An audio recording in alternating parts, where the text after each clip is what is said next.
এমন গুনাহ যে গুনাহে লিপ্ত হলে আল্লাহ তার উপরে খুব রাগ করেন। কবিরা গুনাহ হলো এমন গুনাহ যেই গুনাহে লিপ্ত হলে আল্লাহ, নবী, ফেরেশতা ওই ব্যক্তির উপরে লানত দেন। কবিরা গুনাহ এমন গুনাহ যে গুনাহে লিপ্ত হলে মানুষ ঈমানের গণ্ডি থেকে বের হয়ে যায়। তাহলে বোঝা গেল কবিরা গুনাহ অত্যন্ত মারাত্মক গুনাহ। যেই গুনাহের শাস্তি কেউ যদি কবিরা গুনাহে লিপ্ত হয়ে তওবা না করে মরে, তার জন্য আরেক প্রকার গুনাহ আছে সগীরা, ওইটাও গুনাহ।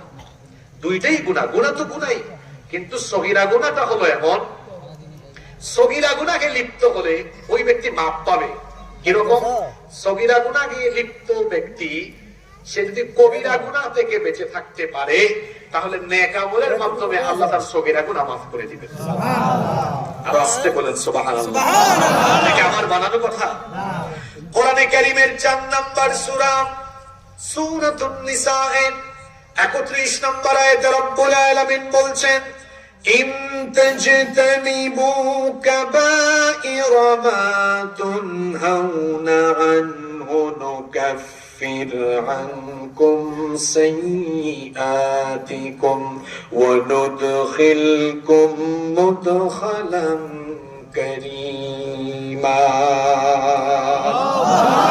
আল্লাহ তাআলা বলছেন, যদি তোমরা কবিরা গুনাহ থেকে নিজেদেরকে সেফ রাখো, বিরত রাখো, তাহলে আল্লাহ তাআলা তোমাদেরকে তোমাদের যে সগীরা গুনাহগুলো আছে, এই সগীরা গুনাহগুলোকে তিনি মাফ করে দিবেন এবং তোমাদেরকে সম্মানজনক জায়গা অর্থাৎ জান্নাতের মেহমান বানিয়ে দিবেন।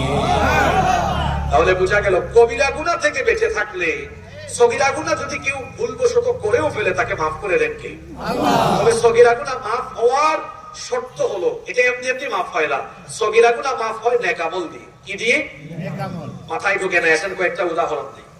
যেমন আমরা যখন ওযু করি, আল্লাহর নবী বলেছেন, যখন কোন ব্যক্তি ওযু করে, ওযুর অঙ্গগুলো যখন সে ধৌত করে, তখন তার প্রত্যেকটি অঙ্গ থেকে যখন পানি ঝরে, ওযুর পানি ঝরে পড়ার সাথে সাথে তার সগীরা গুনাহগুলো ঝরে পড়ে। সুবহানাল্লাহ।